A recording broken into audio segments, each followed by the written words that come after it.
자동차를 싣고 미국과 홍콩을 왕복하는 커다란 상선에 중국인 선장이 있었습니다.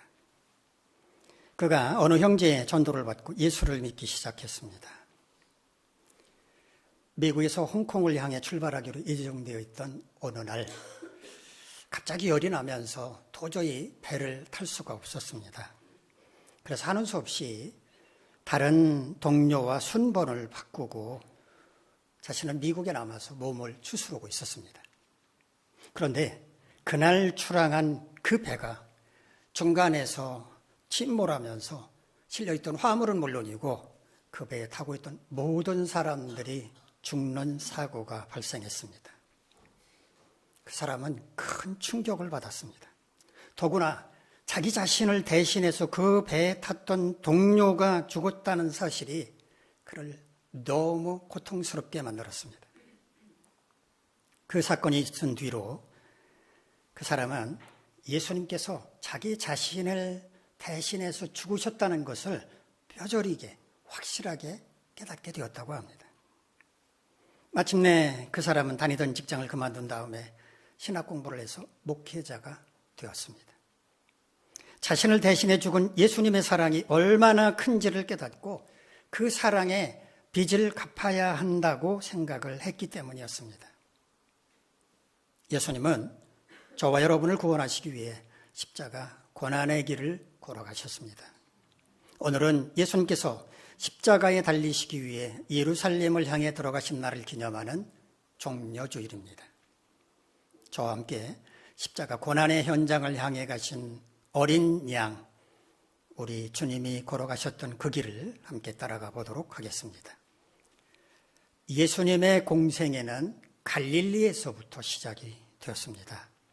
예수님께서 태어나신 곳도 갈릴리 나사렛이었고 처음으로 베드로와 안드레 형제, 야고보와 요한 형제를 제자로 부르신 곳도 바로 갈릴리 호숫가였습니다.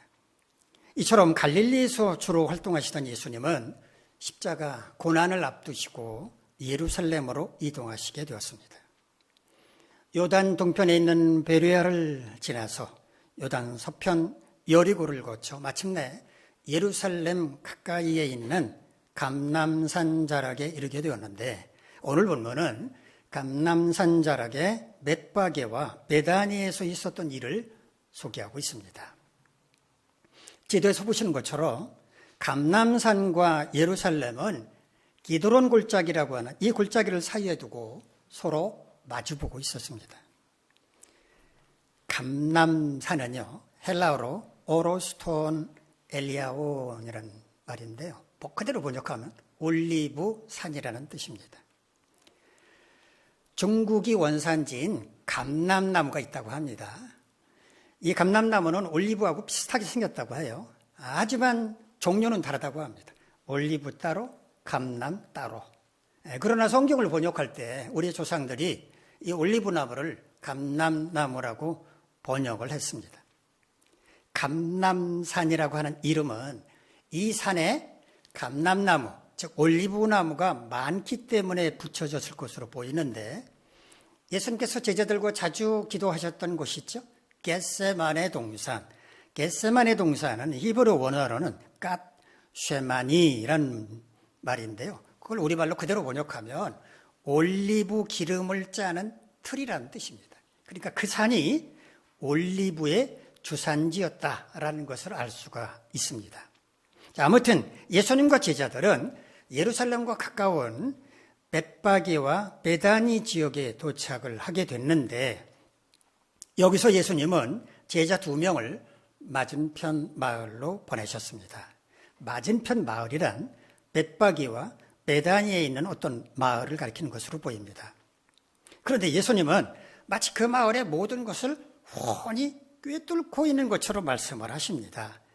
그 마을에 가면 지금까지 사람을 태운 적이 없는 어린 나귀 새끼가 매여 있는 걸 볼 수 있을 것이다. 그러면 그거를 풀어가지고 오너라 라고 말씀을 하신 겁니다. 누군가가 아니 왜 나귀 새끼를 풀어가는 거요? 라고 말을 하면 주가 쓰시겠다고 하십니다 라는 말을 하면 그 사람이 즉시 보낼 것이다 라는 말까지 하셨습니다. 예수님이나 제자들은 예루살렘에 올라온 적이 없습니다. 지금이 처음입니다. 그런데 예수님은 어떻게 예루살렘 인근 마을에 있는 이 어린 나귀 새끼까지 훤히 알고 있었을까요?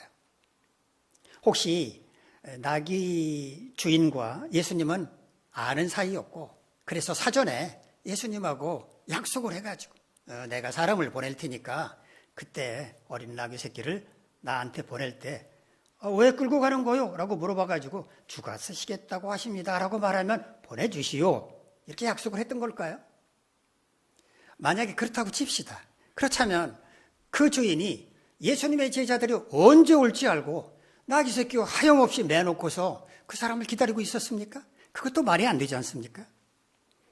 이것은 예수님의 신적인 능력으로 이해해야 합니다. 예수님은 베드로가 닭이 울기 전에 예수님을 모른다고 3번 부인할 거라고 말씀을 하셨습니다. 그리고 베드로는 정확하게 예수님의 말씀하신 그 시간에 나 모릅니다 라고 예수님을 3번이나 부인했습니다. 그러면 이것도 예수님과 베드로가 서로 짜고 내가 이렇게 하면 이렇게 해 하고 짜고 한 일이었습니까? 아니지 않습니까? 예수님에게는 하나님과 동등한 신적 능력이 있어서 장차 미래에 어떤 일이 일어날지를 얼마든지 아실 수 있다는 말입니다. 예수님의 말씀을 듣고 맞은편 마을로 간 2명의 제자, 예수님의 말씀하신 것처럼 어린 나귀를 발견하게 됩니다. 그리고 그것을 풀어서 끌고 오려고 할 때 거기 서 있던 사람이 묻습니다. 아니, 나귀를 끌어다가 뭘 하려고 끌고 가는 겁니까? 라고 물었습니다. 그때 예수님께서 말씀하신 대로 주가 쓰시겠다고 하십니다 라고 말하자 그 사람은 두말하지 않고 나귀를 끌고 가도록 허락을 했습니다. 주가 쓰시겠다, 이 말을요, 헬라어 원문 그대로 번역을 하면 그것의 주인이 필요로 하신다라는 의미입니다. 이 말을 들은 사람이 나귀 새끼를 끌고 가도록 허락을 했다면 이 나귀의 주인이었을 것입니다. 주인도 아닌데 뭐 그거 끌고 가시오라고 했을 리는 없잖아요. 나귀의 주인이 맞습니다. 그러면 나귀의 주인은 어떻게 주가 쓰시겠다라는 말만 듣고서 나귀를 끌고 가도록 허락을 했을까요? 그 사람은 주라는 말이, 제자들이 말하는 주님이 예수님이라고 하는 것을 알았을까요?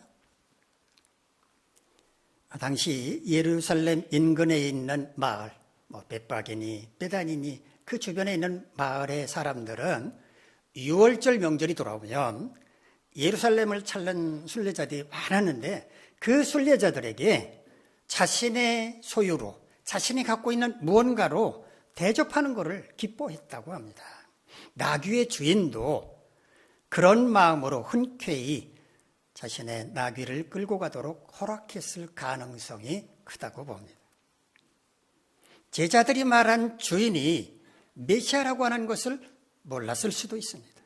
그러나 그것이 이 사람들이 끌고 가는 이 나귀가 하나님을 섬기는 일이라고 여겼기 때문에 기쁜 마음으로 어린 나귀를 보냈을 것입니다. 자, 그렇다면 어린 나귀 새끼 끌고 오는 게 뭐가 그렇게 어려운 일이라고 제자를 2명씩이라고 그랬을까요? 당시 사회에서는요, 어떤 인물을 띄고 누군가를 파송을 할 때는 꼭 2사람씩 짝을 지어서 보냈다고 합니다. 심부름을 보낼 때 2사람씩 짝을 지어서 보냈다는 겁니다. 그러니까 2명의 제자를 보내는 것은 그런 세상의 관행에 따라서 어린 나귀 새끼를 끌고 오는 게 어려워서가 아니라 관행에 따라서 2명의 제자를 보냈다고 할 수 있습니다. 2명의 제자가 어린 나귀를 끌고 오자 제자들과 그곳에 모여있던 사람들은 분주하게 움직입니다. 제자들은 겉옷을 벗어서 나귀 위에 얹어놓았는데 그 나귀는 사람을 태운 적이 없었기 때문에 안장이 없었다는 말이죠. 그러니까 안장을 대신하기 위해서 자신의 겉옷을 벗어서 어린 나귀 위에 얹은 것입니다. 또 어떤 사람들은 자신의 겉옷을 벗고 또 길에서 꺾어온 나뭇가지를 길 위에다가 펼쳐놓았습니다. 마치 왕이 행차할 때 그 길에 주단을 까는 것처럼 그렇게 예수님께서 가실 길을 미리 준비했던 겁니다. 드디어 예수님께서 나귀 새끼의 등에 올라타시자 지금까지 한 번도 사람을 태운 적이 없는 어린 나귀는 아마 힘에 겨워서 띠뚱거리면서 예루살렘을 향해 출발을 했는데 아마 제 생각에는 나귀 타신 예수님도 불편하지 않았을까 하는 생각이 듭니다. 예수님은 왜 하필이면 어린 나귀를 타신 걸까요?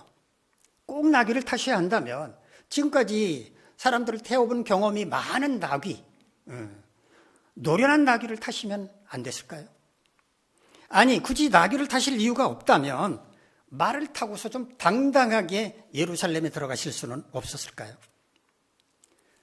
예수님께서 어린 나귀 새끼를 타신 이유는 구약 성경에 예언하신 말씀을 이루기 위해서였습니다.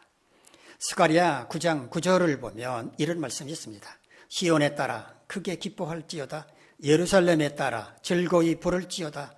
보라, 내 왕이 내게 임하시나니 그는 공의로우시며 구원을 베푸시며 겸손하여서 나귀를 타시나니 나귀의 작은 곳 곧 나귀 새끼니라. 시온의 딸, 예루살렘의 딸은 이스라엘 백성들을 가리킵니다.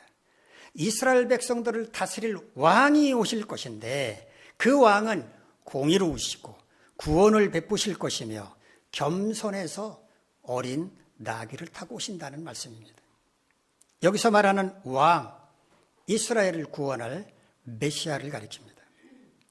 이스라엘 백성들은 하나님께서 장차 이 땅에 보내실 메시아를 기다리고 있었는데 그 메시아는 나귀 새끼를 타고 오실 거라고 예언을 한 것입니다. 예수님께서 굳이 어린 나귀를 끌고 오게 하신 이유, 그리고 그것을 타고 예루살렘에 들어가신 이유는 뭔가? 예수님 자신이 바로 하나님께서 보내신, 이 땅에 보내신 메시아라고 하는 것을 드러내려고 하신 것입니다. 예수님께서 나귀 새끼를 타고 예루살렘으로 들어가시는 동안에 사람들은 길 양옆으로 늘어서서 호산나를 외쳤습니다. 호산나가 무슨 의미인지 아십니까? 복음성가 가운데 호산나라는 찬양이 있죠. 호산나, 호산나. 이 찬양이 있어서 그런지는 몰라도 우리는 호산나라는 말을 들으면 그 의미가 뭐 하나님을 찬양하라 이런 의미일 거라고 생각을 합니다. 그런데 호산나라고 하는 히브리어는 그런 의미가 아닙니다. 시편 118편 25절에 나오는 이 말은요, 한 단어가 아니라 두 단어가 합쳐진 것입니다. 호시아흔 나, 이 두 단어인데요, 우리말로 제발 도와주세요, 제발 구원해 주세요 이런 뜻입니다. 보시는 것처럼 제발 도와주세요, 구원해 주시오는 기도문이 아닙니까? 이 말의 본래 만든 이유는 기도문이었다고 합니다. 기도문으로 호시아나라는 말을 했었는데 이게 차차 후에는 찬양하는 표현으로 사용이 됐다고 합니다. 예수님께서 어린 나귀를 타기고 예루살렘에 들어가실 때 사람들이 호산나를 외친 것은 찬양의 의미였습니다. 갈릴리 지역에서 활동하시던 예수님께서 예루살렘으로 들어가시고자 하신 이유는 몸소 십자가 고난의 길을 가시기 위해서였습니다. 인류를 죄 가운데서 구원하시는 하나님의 계획상 십자가 고난은 피할 수 없는 과정이었기 때문입니다. 예수님은 이스라엘 백성들이 원하는 것처럼 로마 제국의 압제로부터 이스라엘을 구원할 강력한 왕이 아니라 백성들을 죄로부터 구원할 겸손한 평화의 왕으로 오셨습니다. 그래서 말을 타고 당당하게 예루살렘에 들어간 게 아니라 어린 나귀를 타고 들어가신 것입니다. 우리는 스스로 십자가 고난의 현장으로 들어가신 어린 양 우리 주님의 발자취를 따라가야 합니다. 우리가 십자가를 향해 가신 어린 양 우리 주님의 발자취를 따라가려면 어떻게 해야 할 것인지 오늘 본문의 말씀을 중심으로 몇 가지를 생각해 보도록 하겠습니다. 첫째, 겸손하게 하나님의 말씀에 순종해야 합니다. 겸손이란 남을 대할 때 거만하지 않고 공손한 태도로 자신을 낮추는 것을 가리킵니다. 그러나 겸손은 때로는 지나치게 자기 자신을 낮추는 비굴한 태도와 겹치기도 합니다.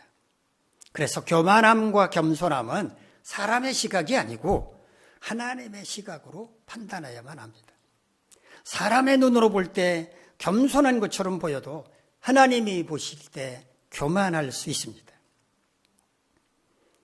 찬양사역자 김석균 목사가 만든 겸손이라는 복음성가가 있는데, 여러분 기회가 되시면 인터넷을 통해서라도 한번 꼭 들어보시기 바랍니다. 김석균 겸손 이렇게 치면 겸손이라는 복음성가 유튜브로 보실 수가 있습니다. 오늘은 그 가사만 소개를 해드리도록 하겠습니다.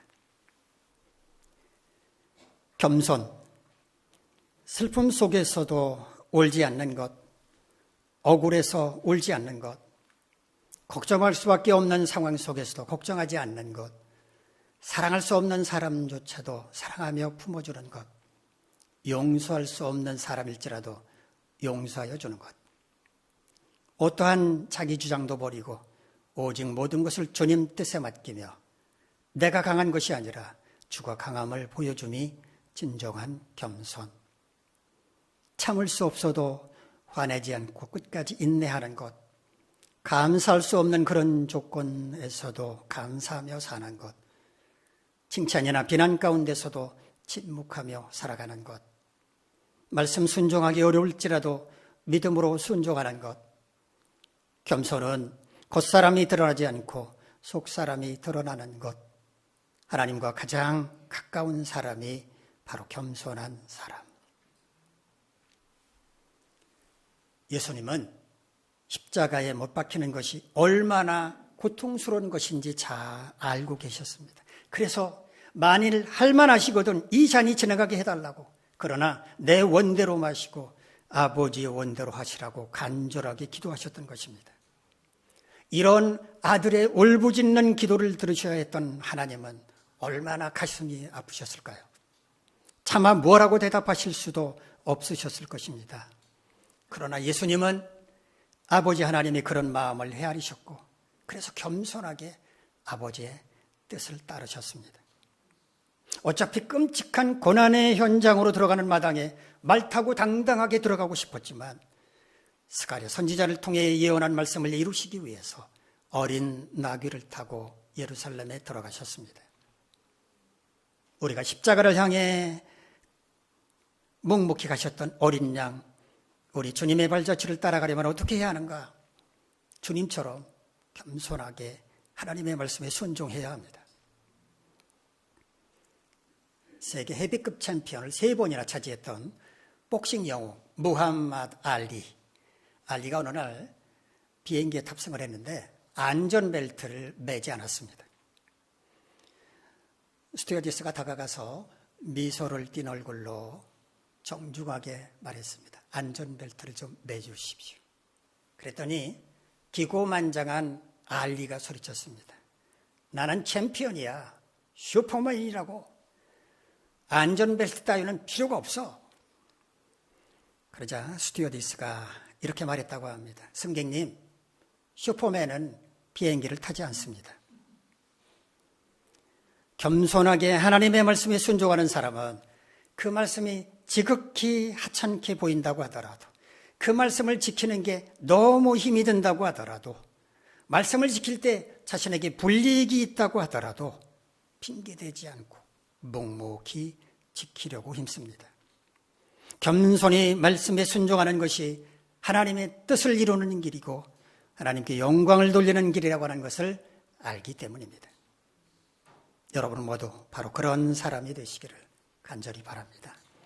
둘째, 십자가를 향해 가신 어린 양이신 주님의 발자취를 따라가려면 주가 쓰시겠다는 그 말만 듣고 흔쾌히 나귀를 보낸 사람처럼, 겉옷을 벗어서 나귀의 길 위에 펼쳐놓았던 사람들처럼 자신을 기꺼이 희생함으로써 주님을 섬겨야 합니다. 섬긴다는 말은 신이나 윗사람을 잘 모시어 받든다는 뜻입니다. 모신다는 말은 가까이에서 받드는 것을 의미하고, 받든다는 말은 공경하여 모시다, 소중히 대한다는 뜻입니다. 섬김은 누군가를 대하는 태도를 가리키지만 섬김에는 반드시 희생이 뒤따라야만 합니다. 시간과 물질과 마음이 수반되지 않는 섬김은 헛것입니다. 교회만큼 섬김이라는 말이 자주 쓰이는 곳은 없을 것입니다. 교회 공동체는 섬김을 통해 운영되는 곳이라고 해도 과언이 아닙니다. 하지만 섬김이라고 다 같은 섬김이 아닙니다. 그럴싸한 말로 생생이라 내려는 립서비스 섬김도 있고 잠시 보여주려는 무늬만 섬김도 있습니다. 진짜 섬김은 희생이 뒤따라야 합니다. 농촌 일소를 돕겠다고 간 사람이 손에 물도 묻히지 않으려고 하고 옷에 흙이 묻으면 묻을까 봐 털고 깔끔을 떤다면 누가 그 사람을 섬기러 온 사람이라고 말하겠습니까? 진정한 섬김이란 자신이 귀하게 여기는 것까지도 기꺼이 내주고 양보하고 포기하면서 그 사람이 편하게, 그 사람이 유익하게 도와주는 것입니다. 어떤 사람이 아내와 함께 예수 그리스도의 십자가 고난을 다룬 연극을 관람하기 위해서 공연장에 갔습니다. 은혜롭고 감동적인 연극을 다 관람하고 난 다음에 두 사람은 무대 뒤편으로 가서 연극에 참여했던 배우들을 만나게 됐습니다. 예수 그리스도 역할을 맡았던 배우를 만나서 대화하는 중에 그 배우가 극중에 짊어졌던 십자가를 보게 됐습니다. 그때 남편이 부인에게 카메라를 맡기면서 내가 가서 저 십자가를 등에 지고 이렇게 갈 테니까 좀 사진 좀 찍어라고 말을 했습니다. 그리고는 십자가를 어깨에 짊어지기 위해서 등을 구부리긴 구부렸는데 이게 생각보다 쉽지가 않았습니다. 진땀을 흘리면서 뻘뻘 끙끙거리던 이 사람 결국 십자가 지는 것을 포기하고 말았습니다. 그 남편이 예수 그리스도 역할을 했던 배우에게 물었다고 합니다. 아니 십자가가 왜 이렇게 무거워요? 이 속이 비어있는 줄 알았더니 그렇지 않은가 봐요? 그러자 그 배우가 이렇게 대답하더라 합니다. 만약에 그 십자가가 무겁지 않았더라면 저는 예수 그리스도의 역할을 제대로 해내지 못했을 겁니다. 그 배우는 무거운 십자가를 어깨에 멜 때마다 주님이 나를 위해서 이렇게 고통을 당하셨구나. 얼마나 힘이 드셨을까 생각하면서 주님의 심정으로 예수 그리스도의 역할을 감당할 수 있었다는 말입니다. 주님을 섬겨야 한다는 말에는 동의하지만 힘들이지 않고 쉽게 섬기려는 사람들이 많이 있습니다. 속이 비어있는 가벼운 십자가를 찾는 것입니다. 하지만 그런 섬김은 진정한 섬김이 아닙니다. 자기 나귀를 풀어서 주님의 사역에 쓰임받게 하고 자기의 겉옷을 벗어서 길 위에 펼쳐놓았던 사람들처럼 희생이 뒤따라야 진정한 섬김입니다. 여러분 모두 이런 진정한 섬김의 사람이 되시기를 간절히 바랍니다. 셋째, 십자가를 향해 가신 어린 양이신 주님의 발자취를 따라가려면 호산나 찬송하며 주를 따라가던 사람들처럼 주님께 감사하고 주님을 찬양하는 삶을 살아야 합니다. 히브리어 야다흐란 말은 찬양한다는 의미도 있고 감사한다는 의미도 있기 때문에 시편에서는 이 단어가 찬양하다 혹은 감사하다 번갈아 가면서 번역되고 있습니다. 감사와 찬양은 형제자매와도 같은 겁니다. 사실 감사하지 않는다면 찬양할 수 없을 것입니다. 누군가가 여러분에게 배우자 칭찬 좀 한번 해보시죠 라고 말을 했다고 합시다. 그런데 배우자가 너무 미워. 눈꽃만큼도 고마운 게 없어. 그러면 배우자 칭찬할 수 있을 것 같습니까? 못합니다. 보기만 해도 밉고 철천지 원수처럼 느껴지는데 천금을 준다고 해도 칭찬하지 못할 것입니다. 하나님께 감사하고 찬양하는 것도 똑같습니다. 하나님의 은혜를 깨닫지 못한다면, 그래서 하나님께 감사하는 마음이 추호도 없다면 그 사람은 절대로 하나님을 찬양할 수 없습니다. 그러므로 주님을 찬양하며 감사하는 삶을 살고자 한다면 먼저 주님의 은혜가 얼마나 큰지를 깨달아야 합니다. 죄 가운데서 구원받은 것, 순간순간 호흡하며 살아가는 것, 가정을 주시고 교회 공동체를 허락하신 것, 이런 것이 얼마나 큰 주님의 은혜인지를 깨달을 때 감사하게 되고 감사할 때 찬양할 수 있게 되는 것입니다. 중동붐이 한창일 때 1970년, 80년대 중동에 파견된 남편으로부터 아내가 편지를 받았습니다. 편지의 내용은 이랬습니다. 어제는 내가 몰던 덤프트럭이 전복되었어. 몸은 다치지 않았지만 트럭이 망가져서 변상해 주려면 앞으로 2달 동안은 송금할 수 없을 것 같소. 중동에 오지 않고도 먹고 사는데 지장 없는 사람도 많고 해외에 나와서도 중동에 나와서도 시원한 사무실에 앉아서 편하게 일하는 사람도 많은데 내 신세가 원망스럽구려. 이 편지를 받은 아내가 남편에게 답장을 보냈습니다. 여보, 차가 전복되었는데도 다치지 않았다니 얼마나 감사합니까? 또 중동에 가고 싶어도 가지 못하는 사람이 많은데 당신은 중동에 가서 일하고 있으니 얼마나 감사합니까? 당신은 막일이라도 괜찮다면서 그곳을 갔는데 운전 경력을 인정받아서 중장비를 몰게 되었다면서 좋아했지 않습니까? 신세를 한탄하며 불평할 일이 아니라 모든 것이 감사한 일들 뿐이네요. 똑같은 상황이었는데 남편은 불평했고 아내는 감사했습니다. 불평과 감사는 상황을 바라보는 시각의 차이라는 것을 알 수 있습니다. 불평이든 감사든 계속 반복하면 습관이 되고 맙니다. The power of positive thinking, 우리말로는 적극적인 사고방식 혹은 긍정적인 사고방식이라고 번역을 한 이 책 때문에 우리에게도 많이 알려진 노만 빈센트 필 박사가 있습니다. 이 노만 빈센트 필 박사가 오늘 기차를 타고 여행을 하고 있었는데 박사의 맞은편 자리에 중년 부부가 앉아 있었다고 합니다. 그런데 그 부인이 주변 환경에 대해서 계속 투덜거리고 있었습니다. 좌석이 불편하고 시트가 지저분하고 청소가 제대로 안 돼 있고 승무원도 불친절하다면서 불평을 늘어놓았습니다. 이때 남편이 필 박사를 알아봤습니다. 그리고 서로 인사를 나누는 과정에서 자기 자신은 변호사라고 그리고 아내는 제조업에 종사하고 있다고 말을 하더랍니다. 그래서 필 박사가 변호사는 알겠는데 제조업이라고 하니까 아니 부인은 뭘 제조하고 계십니까? 라고 물었답니다. 그랬더니 그 남편이 이렇게 말하더랍니다. 우리 아내는요 불평을 제조하는 제조업자입니다. 라고 말하더랍니다. 하나님의 자녀인 우리가 불평을 만들어내면 되겠습니까? 우리는 감사를 만들어내는 제조업자가 되어야 마땅합니다.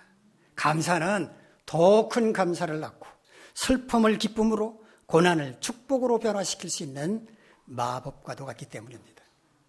어떤 사람은 평탄한 길에 조그마한 구덩이만 있어도 사람을 원망하고 하나님을 원망합니다. 그러나 어떤 사람은 캄캄한 길에 한 줄기 빛만 비추어도 하나님께서 허락하신 자비로운 빛이라면서 감사합니다. 화려한 집에 살면서도 인생이 왜 이렇게 괴롭고 기쁜 일이 하나도 없는 것이냐며 불평하는 사람이 있는가 하면 초라한 어둠하게 살면서도 자신을 지켜주시는 하나님의 한없는 은혜에 감사하는 사람도 있습니다. 여러분 모두는 원망과 불평을 하는 사람이 아니라 하나님께 감사하고 찬양하는 사람이 되시기를 간절히 바랍니다.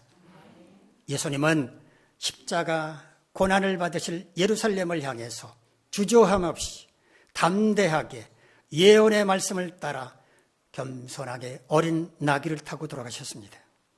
십자가 고난의 현장을 향해 가신 어린 양 우리 주님의 발자취를 따라가려면 우리는 어떻게 해야 합니까? 첫째는 겸손하게 하나님의 말씀에 순종해야 합니다.